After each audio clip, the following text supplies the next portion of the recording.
में हम लोगों ने दो मैकेनिकल कंपैरेटर के बारे में डिस्कस किया था, जो कि एक डायल इंडिकेटर या डायल गेज के नाम से जाना जाता था है, और दूसरा है वो सिग्मा कंपैरेटर है, जिसका हम लोगों ने वर्किंग प्रिंसिपल क्या क्या उसके मेन कंपोनेंट्स है, एडवांटेज क्या है, डिसएडवांटेज क्या है और इसके एप्लीकेशंस के बारे में जाने थे।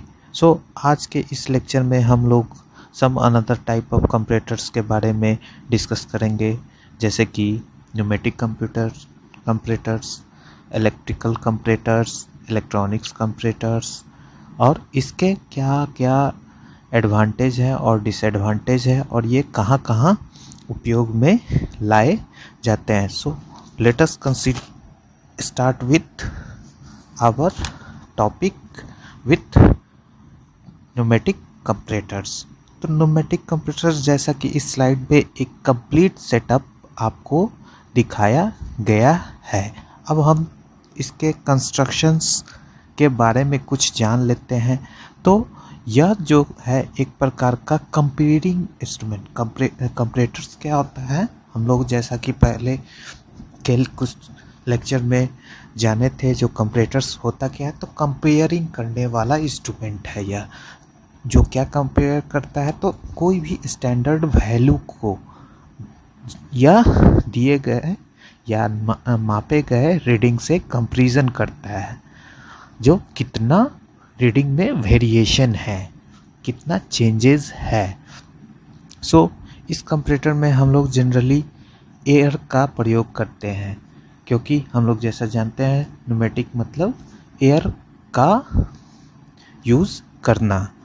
तो सबसे पहले हम लोग इस कंपैरेटर्स में जो मेन कंपोनेंट्स होते हैं उसके बारे में जान ले। तो इसमें मेन कंपोनेंट्स जो होते हैं आपके जो हैं वो कंप्रेशर होता है, फिल्टर होता है, उसके बाद ऑरिफिस होता है, उसके गैंगिंग हेड होता है, उसके बाद जॉब पीस यानी कि वर्क पीस होता है, मैनोमीटर होता है, वाटर टैंक होता है। अब हम लोग किस आपका जो यहाँ दिया गया टोटल फिगर डायग्राम है, तो कौन सा पार्ट्स का क्या काम है उसके बारे में डिस्कस करते हैं। जैसा कि हम लोग पहला जो पार्ट है मेरा कंप्रेशर है, तो कंप्रेशर क्या काम करता है, तो कंप्रेशर जो है हमारा क्या है, इसमें हम लोग एयर को कंप्रेस करते हैं, मतलब कि कोई एक रिक्वायर्ड प्रेशर पे एयर को डाला गया कंप्रेसर के अंदर, फिर उसको क्या किए हम लोग हाईली जनरेट किए, कंप्रेस किए और ज़्यादा प्रेशर उसमें एयर में ला दिए, जिसके कारण कि यह जो प्रेशर जो है वो हाईली एयर प्रेशर हो गया।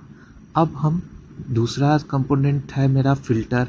तो फिल्टर के बारे में क्या करते हैं, तो हाईली कंप्रेस्ड एयर को जब हम फिल्टर में, मतलब कि हाईली कंप्रेस्ड एयर के अंदर जितने भी इम्प्योरिटीज़ हैं उसको हम फिल्टर की मदद से हम लोग क्या करते हैं, फिल्टर कर लेते हैं, यानी कि उसके अंदर एयर के अंदर जितनी भी गंदगी है उन सभी को हम लोग निकाल लेते हैं। अब जो है हमारा नेक्स्ट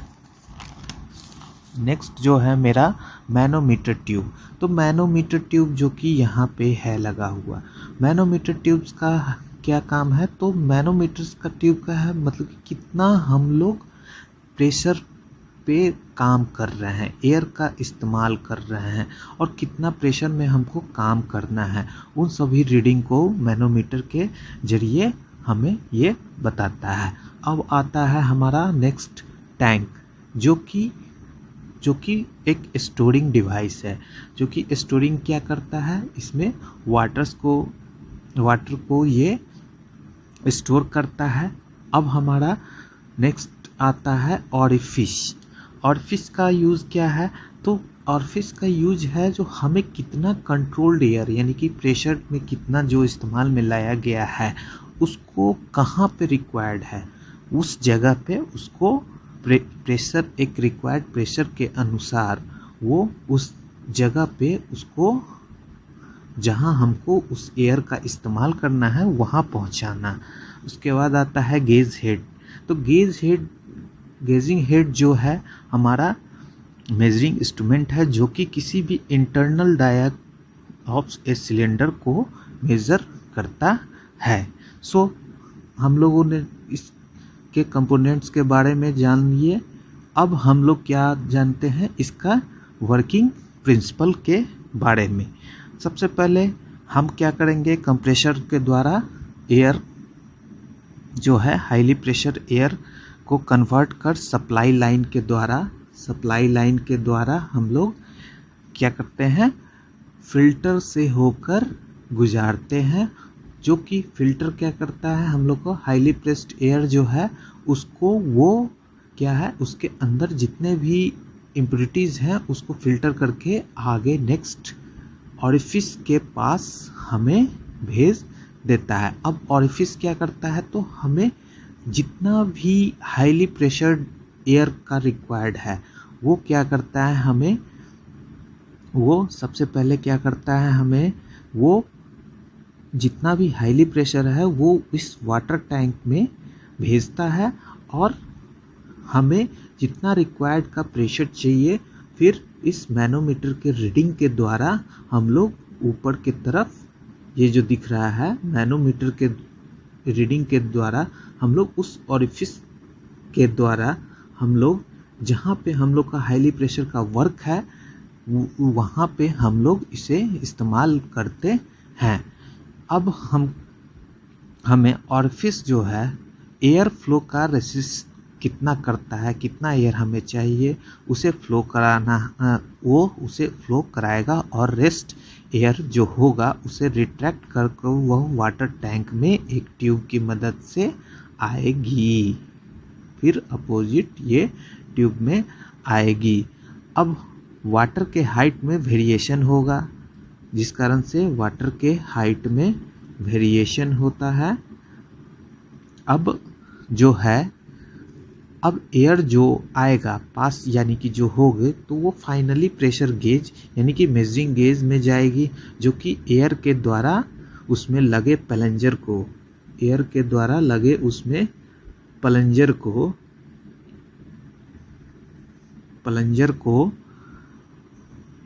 एक मूवमेंट देगी, जो कि एक सिलेंडर वर्कपीस के इंटरनल डायमीटर को मेजर करेगी, और ये प्रक्रिया हम लोग 1 से 2 रीडिंग के लिए इस्तेमाल करते हैं, और हम कंपेयर करते हैं एक स्टैंडर्ड वैल्यू से, गेज हेड से मापते हैं, और एक स्टैंडर्ड मेजर्ड वैल्यू से मेज़र करते हैं कि इसमें हमें कितना वेरिएशन आया है।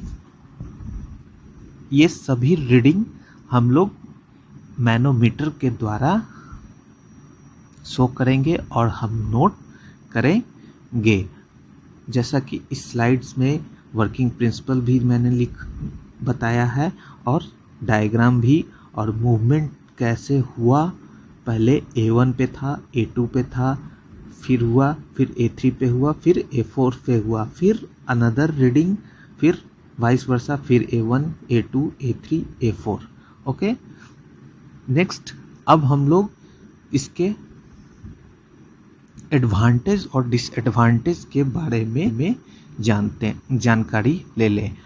हम सबसे पहले तो यह जो है हमारा स्मॉल होल्स के इंस्पेक्शन में मदद करता है। स्मॉल होल्स के इंस्पेक्शन में यह सबसे ज़्यादा मदद करता है।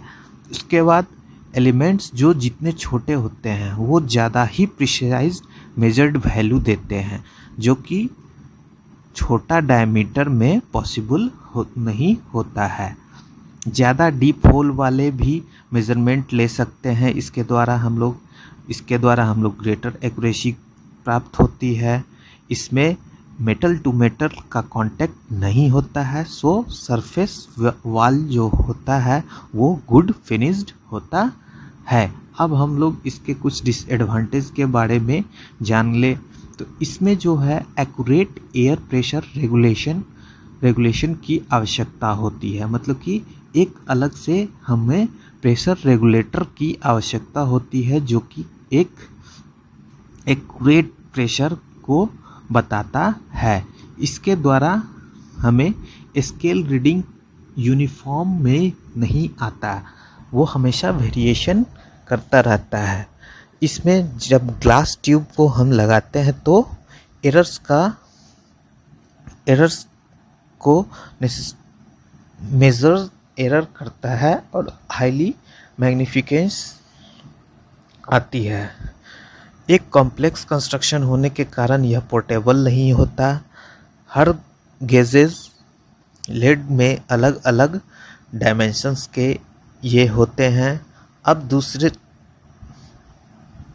हम दूसरे कंपैरेटर्स के बारे में जानते हैं जो कि हमारा इलेक्ट्रिकल कंपैरेटर है। जैसा कि हम जानते हैं कि कंपैरेटर जो कि किसी भी मेजरमेंट को एक reference standard value of measurement से कंपेयर करता है। इस इलेक्ट्रिकल कंपैरेटर के लिए हमें सबसे पहले यानी कि हमें सोर्स ऑफ पावर यानी कि इलेक्ट्रिसिटी की ज़रूरत होती है। यानी हम लोग इसे बिना इलेक्ट्रिक के हम लोग इसे नहीं स्टार्ट कर सकते हैं।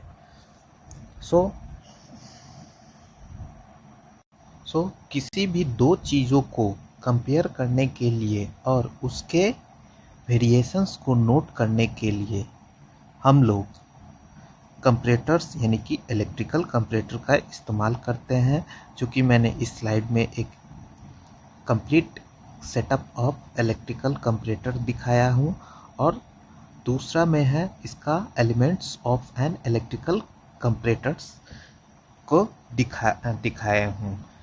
अब हम इसके सबसे मेन मुख्य भागों को जान ले तो सबसे पहला इसमें प्लंजर होता है, जिसके द्वारा हम किसी भी वर्कपीस को अप एंड डाउन का काम कराते हैं।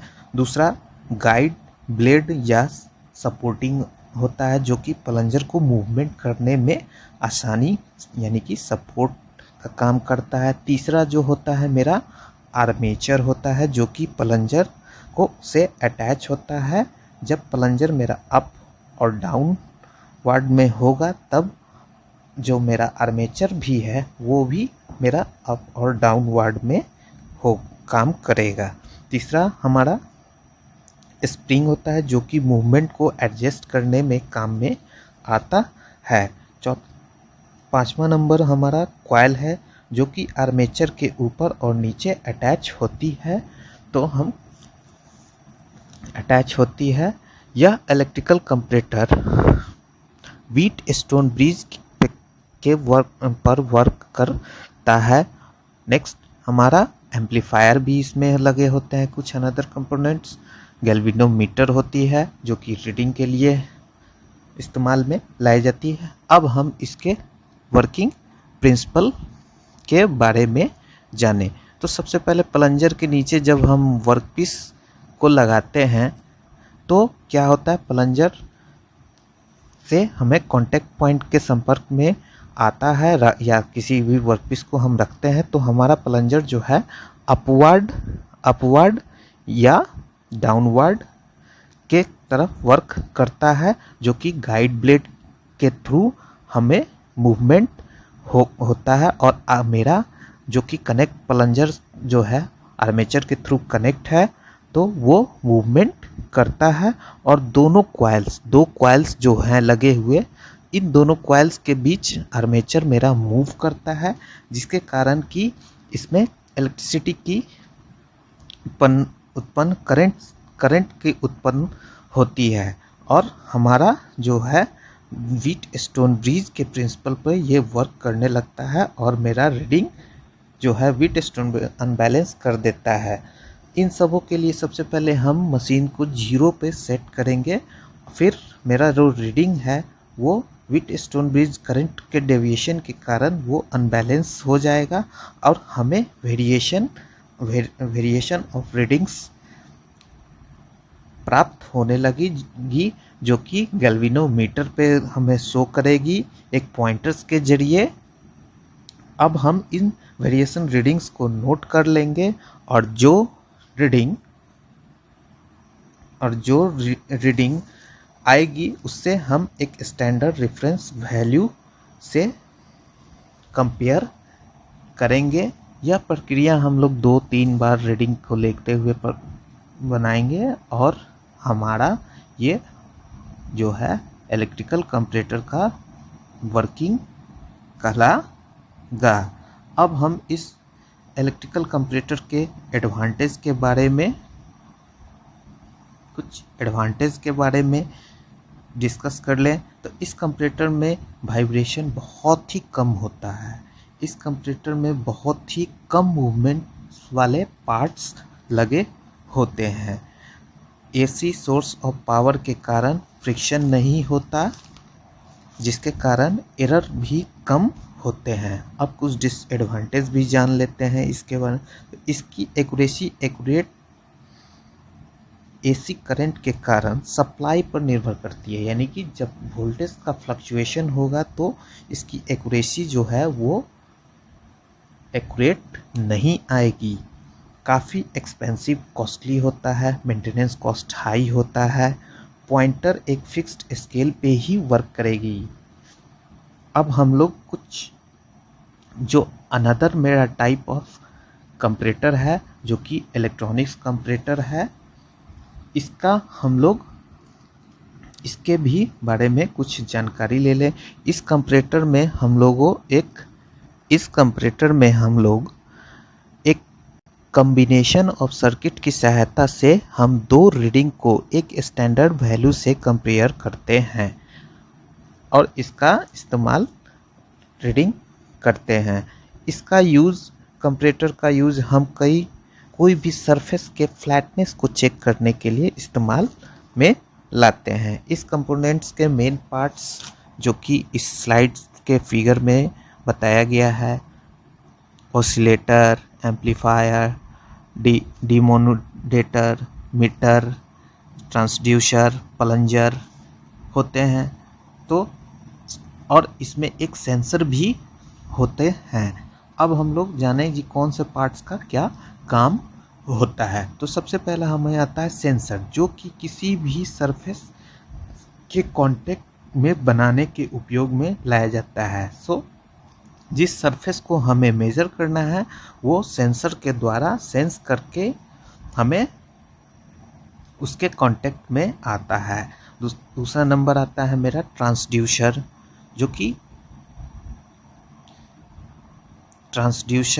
जो कि इसका उपयोग हम लोग सेंसर्स के द्वारा आए वेरिएशंस को इलेक्ट्रिकल एनर्जी में कन्वर्ट करने के लिए उपयोग में लाते हैं। उससे आगे मेरा आता है ऑसिलेटर। ऑसिलेटर का उपयोग हम लोग डीसी करंट को एसी में कन्वर्ट करने के लिए उपयोग में लाते हैं या फ्रीक्वेंसी को शो करने के लिए उपयोग में लाते हैं। अब हमारा आता है एम्पलीफायर। तो एम्पलीफायर का उपयोग हम लोग छोटा small amount of AC current को एक लार्ज स्केल यानी कि बड़े स्केल पर एसी करंट में कन्वर्ट करने के लिए हम लोग एम्पलीफायर का इस्तेमाल करते हैं। 5वां नंबर हम आता है डीमोडुलेटर। तो डीमोडुलेटर जो है हमारा क्या करता है, जो एसी करंट सप्लाई है उसको अगेन वो डीसी में कन्वर्ट कर देता है। और लास्ट जो मेरा मीटर है उस मीटर के द्वारा हम लोग रीडिंग को नोट करते हैं। अब हम लोग इसके वर्किंग के बारे में जान ले तो सबसे पहले हम सेंसर के द्वारा, यानी कि जो सेंसर जो है मेरा प्लंजर के द्वारा लगा हुआ रहता है, तो इस पे हम लोग कांटेक्ट में सेंसर कोई भी सरफेस को कांटेक्ट में लाएंगे। अब इस सेंसर के द्वारा हमें वेरिएशन रीडिंग का पता चलेगा, जो कि ट्रांसड्यूसर में पहुंचकर वो वेरिएशन का पता चलाएगा और यह ऑसिलेटर के पास इलेक्ट्रिकल एनर्जी में चेंज होगा और वह स्मॉल ऑसिलेटर जो है स्मॉल एसी करंट में कन्वर्ट होकर डीमॉड्यूलेट के पास एम्पलीफायर में जाएगा और एम्पलीफायर क्या करेगा, हमें जो छोटा मतलब कि स्मॉल अमाउंट ऑफ एसी जो है वो लार्ज अमाउंट ऑफ एसी में कन्वर्ट होकर वो डीमॉड्यूलेटर के पास पहुंचेगा। अब डीमॉड्यूलेटर हमारा क्या करेगा, तो डीमॉड्यूलेटर जो है वो मेरा लार्ज अमाउंट ऑफ एसी को वो क्या करेगा, कन्वर्ट कर देगा डीसी करंट में और वो हमारा जो डायल रीडिंग यानी कि मीटर रीडिंग के द्वारा अटैच्ड है वो हमें जो सरफेस कांटेक्ट जो सेंसर से सरफेस मेरा जो कांटेक्ट है वो कितना फ्लैट है उसका हमें इस पॉइंटर के जरिए हमें रीडिंग पता चल जाएगा। इसे हम किसी भी सरफेस के फ्लैटनेस को पता लगाते हैं कि वह कितना फ्लैट है और या नहीं। अब हम इस के कुछ एडवांटेज और डिसएडवांटेज के बारे में जाने तो इलेक्ट्रॉनिक्स कंपैरेटर की एडवांटेज है तो ये काफ़ी सेंसिटिव होता है। एक्यूरेट रीडिंग में एक्यूरेसी बहुत ही अच्छी आती है। मेंटेनेंस अब इस रेंज और मार्जिन जो है इसका फिक्स्ड होता है। अब इसके कुछ डिसएडवांटेज भी हैं तो ये काफ़ी कॉस्टली होती है और यह काफ़ी मेंटेनेंस भी इसमें ज़्यादा लगते हैं। सो इस प्रकार हमने देखा कि 4-5 प्रकार के कंपैरेटर्स के बारे में डिस्कस किया और हम जाना कि यह कैसे काम करता है, इसके मेन कंपोनेंट्स क्या हैं, इसके एडवांटेज डिसएडवांटेज क्या हैं, इसके यूजेस क्या हैं। तो हम सभी ने जाना कि हमारा मैकेनिकल, इलेक्ट्रिकल, इलेक्ट्रॉनिक्स और न्यूमेटिक कंपैरेटर कैसे काम करता है, इसके मेन पार्ट्स क्या हैं और इसके एडवांटेज डिसएडवांटेज के बारे में भी जाना। Okay, thank you.